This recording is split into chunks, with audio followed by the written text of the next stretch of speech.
It's about 40 minutes past the hour of 7 o'clock in the morning. My name is Priva Elibas. Thank you so much for watching Sunrise at Sea. Welcome back from Twitter Jabs 1, and the conversation continues right here on Twitter Jabs 2 as we look at the cost of living protests that have rocked Uganda. They were expected to happen in Jinja as well as Kampala, especially the metropolitan area, but that did not happen in Kampala because the military was heavily deployed. Unfortunately, in Jinja on Monday, the protesters were in a cat and mouse chase with the police as they tried to demonstrate and show their dissatisfaction about the cost of living currently in Uganda. And joining me at the center of this discussion to get a better insight is Captain Francis Babu, who is a veteran NRM cadre, as well as a political and social analyst. Good morning, Captain. Good morning. Welcome to the show. Thank you very much. Yes. Well, Captain, I'm just going to dive in straight and ask, in your perspective, what's really causing these protests? Is it the government's failure to intervene, or the causes could actually be global? External, I beg your pardon. Well, when the economy begins to pinch, there are certain quarters in this country that feel that they should raise their voice and tell the government what is going on. This is nothing new. If you look at the global economy all over the world, so many countries are having the same problem. Now, the people's only voice, and it's constitutional, they are free to demonstrate. But of course, if demonstration takes on, according to some of the political players, they want to use it to bring the government down. So you have two different views on this argument. And definitely government has to try and control this before it gets out of hand. Out of hand, yes. And therefore, if you're talking about the economy, the global economy, all over the world, we're having problems to an extent that some countries have gone bankrupt. A country like Sri Lanka and a few others. They have named 25 countries in Africa that are going to have this problem. And when hunger bites, and people become really desperate, they are going to stand up and ask government, what are you doing for us? Now, if this got a few guys who also are pushing from the political arena, then it becomes a little bit more complicated. But definitely, there is an economic problem. It's global, and Uganda is one of those countries that is having problems. Luckily for us, for some reason, because of our position and the availability of food, ours is not as bad.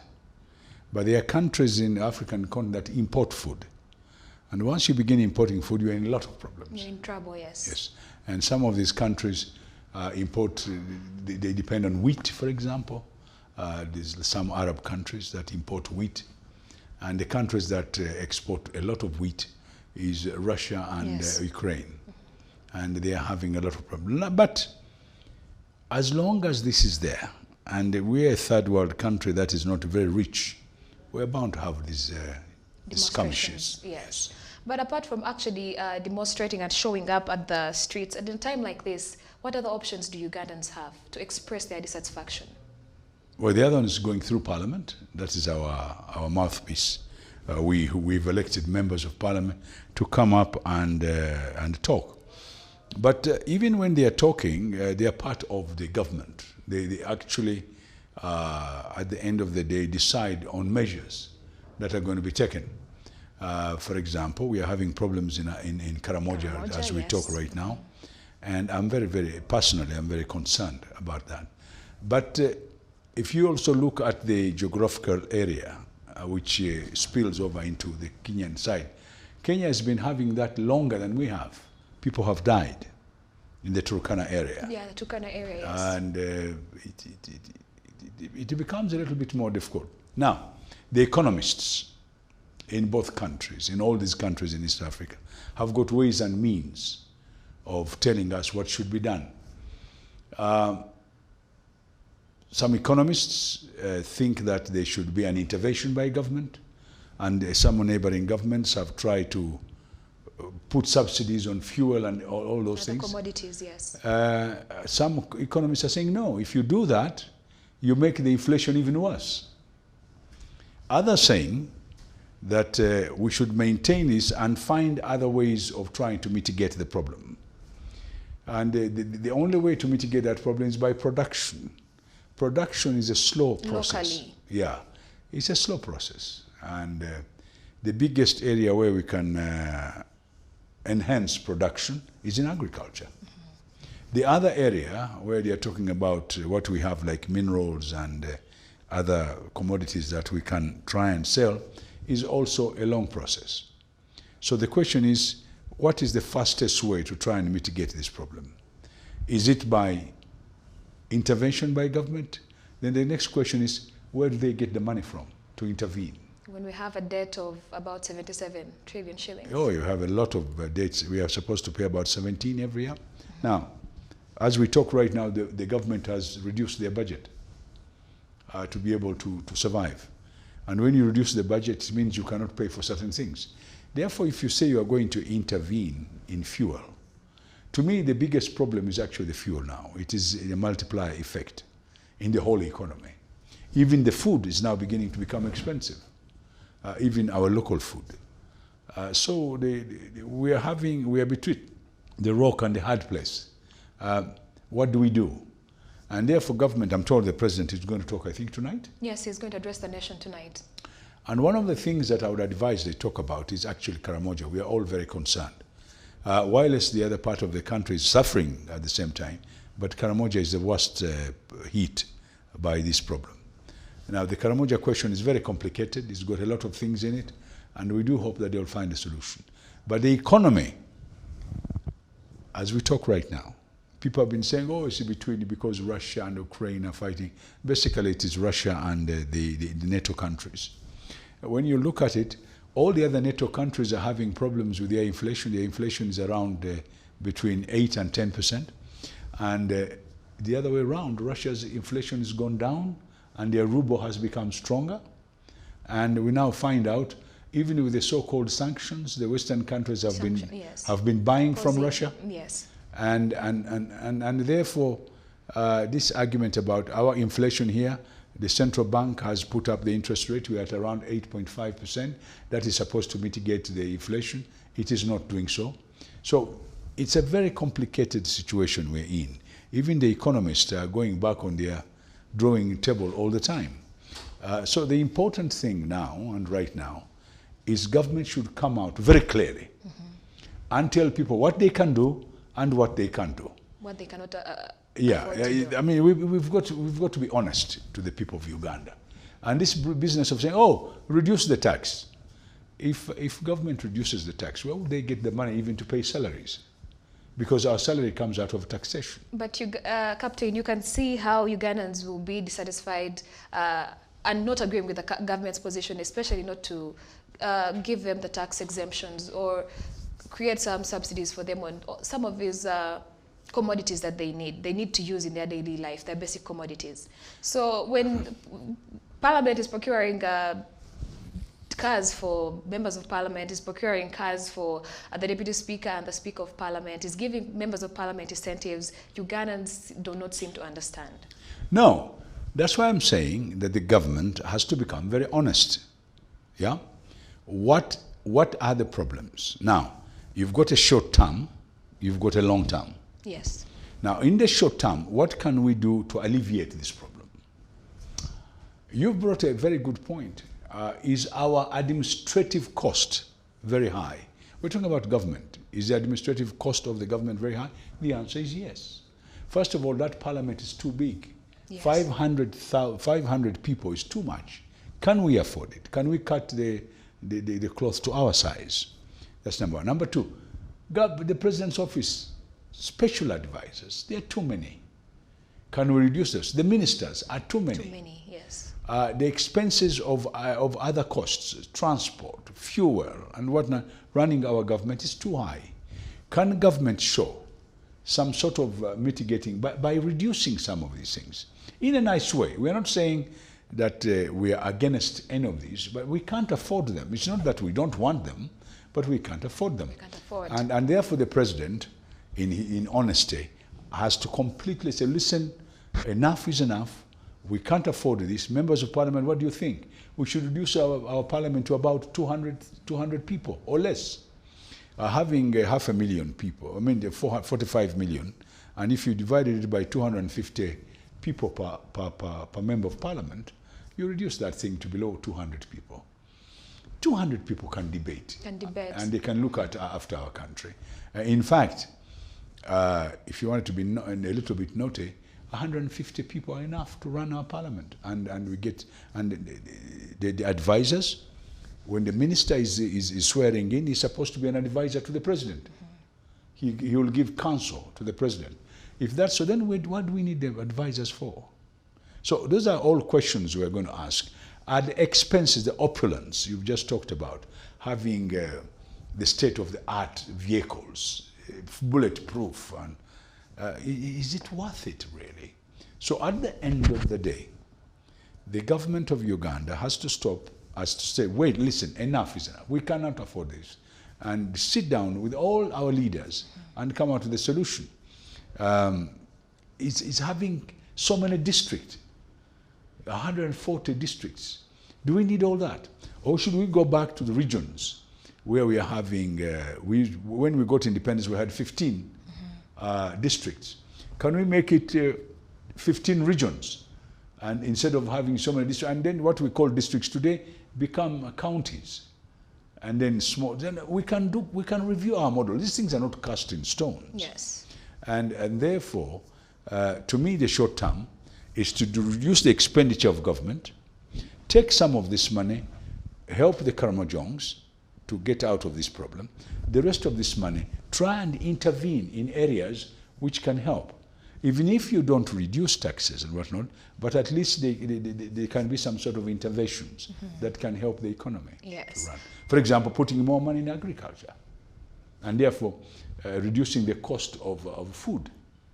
These are very, very important issues. Important things that the government can put in mind. Well, now, besides the Russia-Ukraine war, the current climate change, the dry season that is happening in some regions of Uganda, cattle rustling also, all those have contributed to the current cost of living crisis. What are some of the other measures that you think the government can use to mitigate such challenges? Well, after the administrative cost, the next one is our food, the one we eat.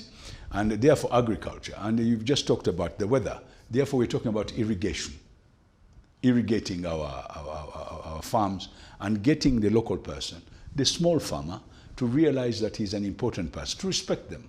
And what they produce should be respected, and they should be given enough money to be able to survive. And to do that, this parish model which they have brought, if it can work very well, and we get to the farmer, and we get to the person, then they'll be, this is what we call fast tracking. Fast tracking so that the small farmer can produce food for us, and as long as we get food, we now look at the multiply effect of transportation. How can we, help on the transportation? The fuel. Yeah, then we are talking, because fuel is a multiplier effect, no matter what you say. The other one is the government of Uganda brings the fuel not on the road, bring it by pipeline to Kisumu, where it goes. From Kisumu, it comes by water transport. Yes. And then water transport, we bring it here, and then we distribute it. Now, that could reduce also the cost of fuel.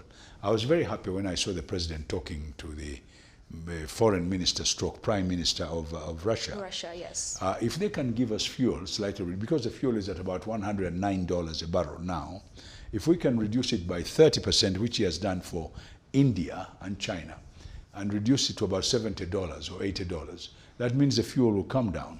And those are the only mitigating things we can do. Nothing much can we do about the fuel because it's being controlled from outside our country. How about tapping into the oil that was discovered in Uganda? That's a very good point. I have said many times that oil, we are waiting for a pipeline, we're waiting for a place where we can refine the oil.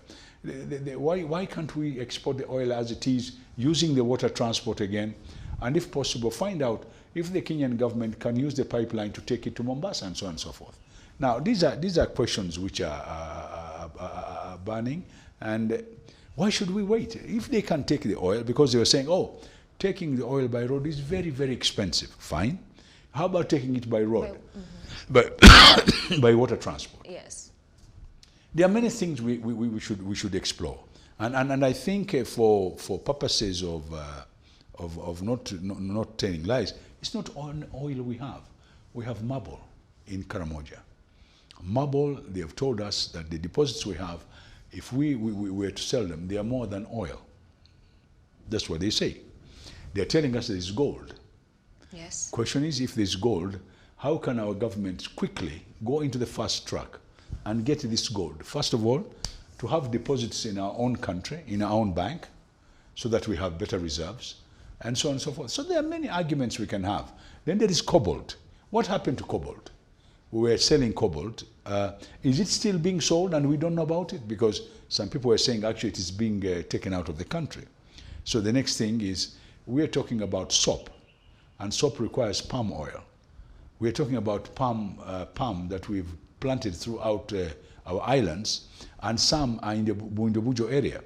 I'm told that trucks are coming from outside the country and taking that palm oil out of the country. The question is, can that palm oil be collected and not be exported, and we produce soap and other things at a cheaper price? These are the kind of mitigation we can do in our own country. Well, Captain, still speaking on that, do you think that there are some people misleading the government when it comes to handling this issue? Because like you mentioned, we have palm oil in Uganda, but people are exporting it without necessarily being accountable in any way. There's a lot of funny people in this country, but they're the minority. So the person really who should do something about this is the president, getting the right people to talk to, and he should listen to different groups. There are groups who have got interests, and there are groups who mean well for this country. I still believe the majority of our people in this country are very good. We have a few bad apples. funny bad apples, yes. I think that's a very good word to use. Baganda have another saying that "Omuliwe mamba abere omunayo nonechika," which means that the people, they're those who eat their totems, and they spoil the people. The name of the rest of the rest. Yes. We have those. Those are everywhere in the world. We have funny people, and it's a palace politics. They play on the weaknesses of our leaders, and they're there. For example, this argument about lower middle income status. Yes. It's an argument of numbers. One argues that the United Nations Population Fund have been saying that our population they are more concerned about our population increasing. They are saying it's 3% per year, and therefore we're at 47 point something since the last census. Yes. UBOS are saying no, we're at 42.3. So the argument is about numbers. And then the division. They're saying the money we have is about $45 billion. And therefore, if you divide by those numbers, you get these numbers. The argument about a lower middle income status is a World Bank measure to know if the country is healthy in terms of finances. And therefore, they can be open to be lent slightly more money than what we're getting now. Yes. It does not mean that every Ugandan is got $1,000 in their pocket. That's not true. What it means is that you took all the wealth. If you are the one with all that wealth, we'll divide it by the population. And the figure we get can give the bank a picture that they can lend you money. That's all it means. It doesn't mean that everybody's got that money in their pocket. And that is very unfortunate. I've been hearing jokes about it. But that's a World Bank measure. If you went to the bank today to borrow money in Uganda here, they will measure you.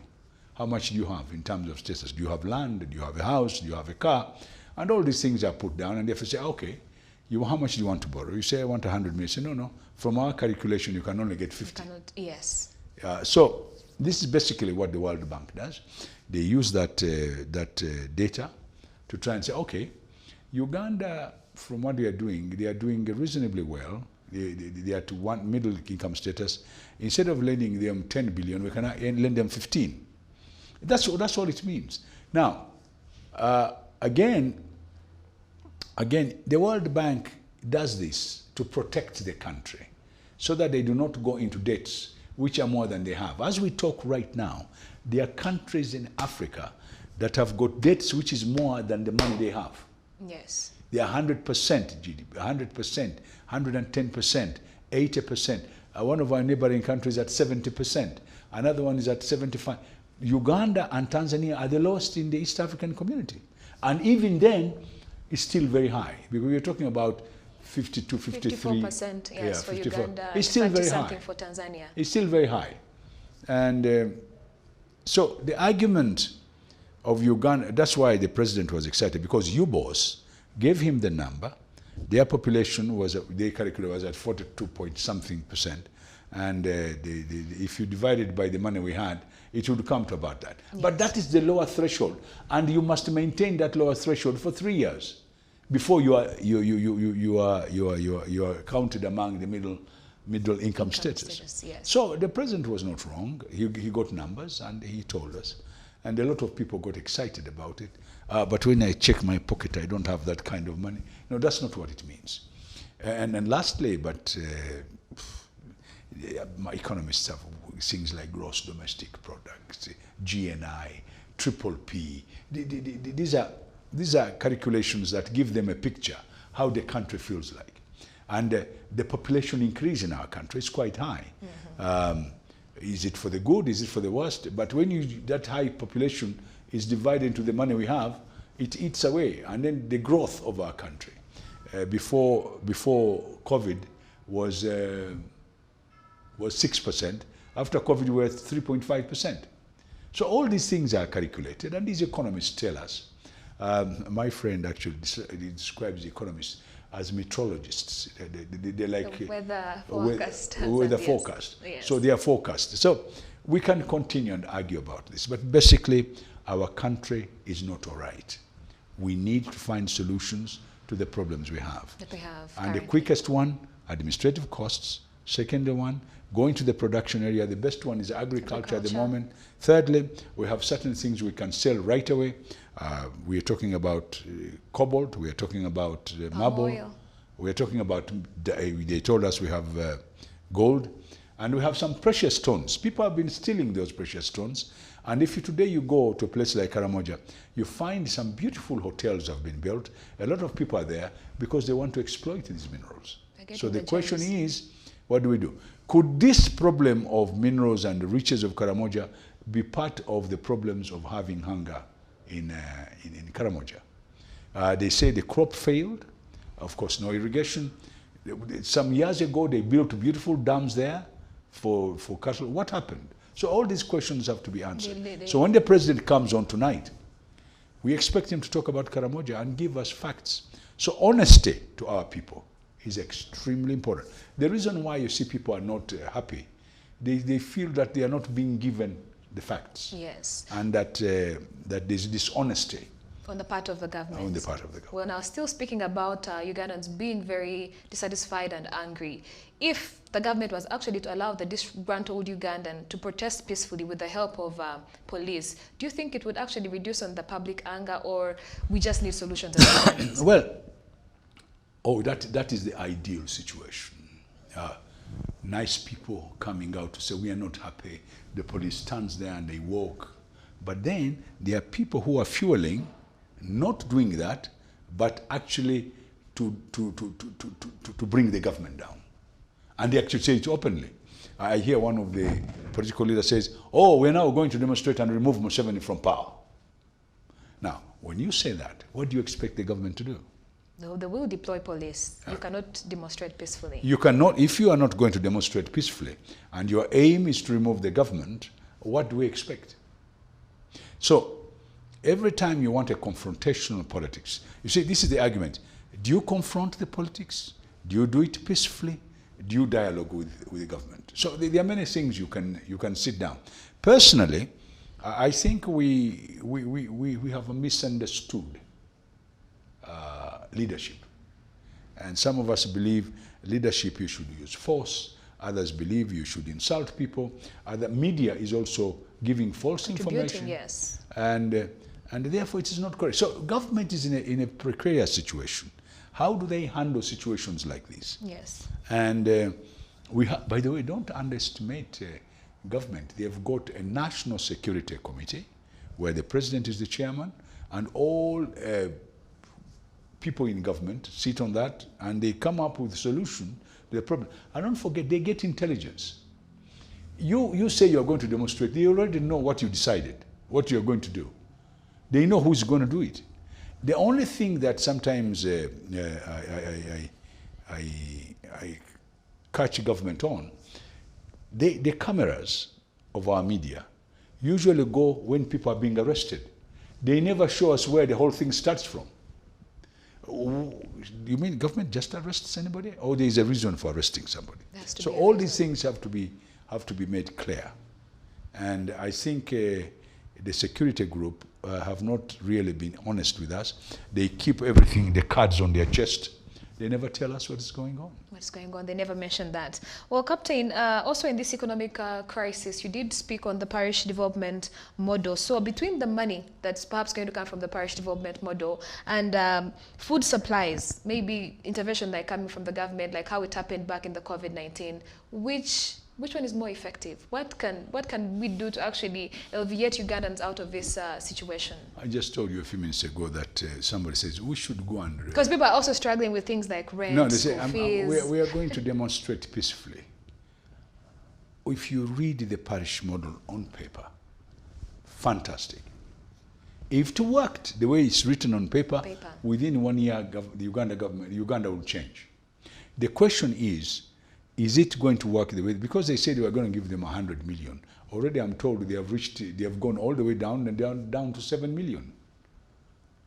So the question is, 7 billion, I think. The question is, we have all these beautiful write-up, all these projects, if you read them very well, because I do a lot of reading, you actually find they can work. But why do they fail? Is it mismanagement?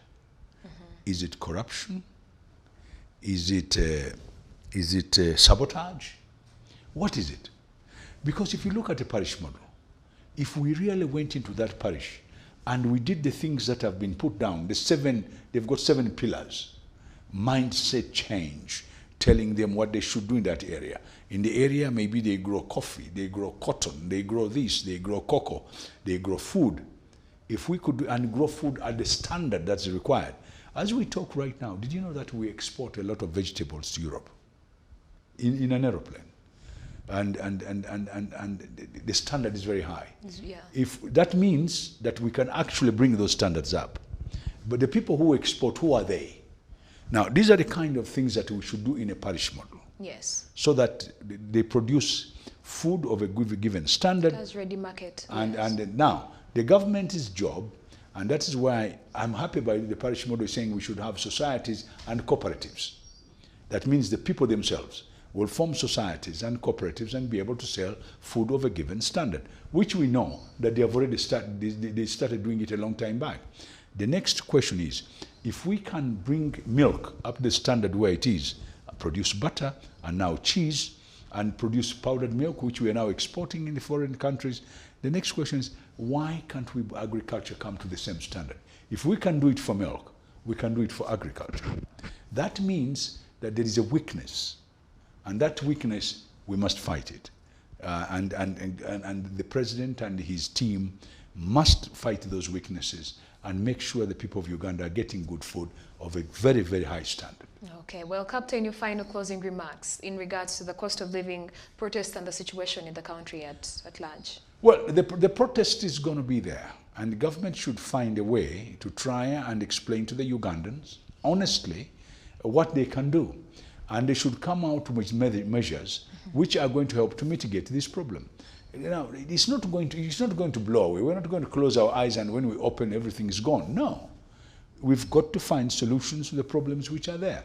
And the government of Uganda, it's onus upon them to make sure that the people of Uganda understand what is going on and make sure that they produce. And even this transportation we are talking about, where fuel is a multiplier effect, we must find a solution to it, and as quickly as possible. So we need to put that in the fast track to be able to mitigate the high cost of living. It is not only here, it's all over the world, and the people of Uganda should be told, yes, this is there, and government should admit that these problems are there, and they are going to find an answer to it. For example, the worst thing is to import food. The worst thing is also to import things which are unnecessary.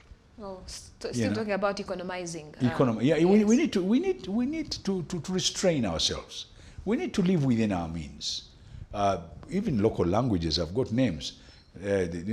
Cut your cloth to your size. Baganda have a saying that the short man can touch only sofa. So all these things, yeah, all these things are extremely important. And we need to come out. And by the way, nobody is perfect. Even government makes mistakes. The question is, how do you correct those mistakes? And then you must have leaders who are honest. And when you're honest and you stand on this camera and people see you and say, listen, this man is telling us the truth, they are bound to be with you. But if you tell them to tie their belt, to pull their belt, and they see you driving a Mercedes-Benz of over $1 billion, they begin to wonder. And if they see you traveling in aeroplanes and jumping up and down and going to fight because of an election authority, they begin to wonder if there's something wrong with you. Our priorities are not in the Our priorities are not in the right place. And personally, the administrative costs must be touched, whether you like it or not. And you cannot pretend that they are not there. You cannot pretend that 300 members of parliament, if they were removed from parliament, that amount of money alone would be able to mitigate some of our problems. Some of our problems. Yes. Well, thank you so much, Captain, for joining us this Thank morning. you. I've been speaking to Captain Francis Babu, who is a political and social analyst, as well as a veteran NRM cadre. We've been talking about the cost of living protests that are happening in Uganda, not only just Uganda, but the entire world at large. Well, the conversation continues on our social media platforms, that is Facebook, Twitter, and Instagram at CTV Uganda. My name is Priva Elibaz. Coming up is our wellness, beauty, and lifestyle segment. This is Sunrise at Sea. Don't blink.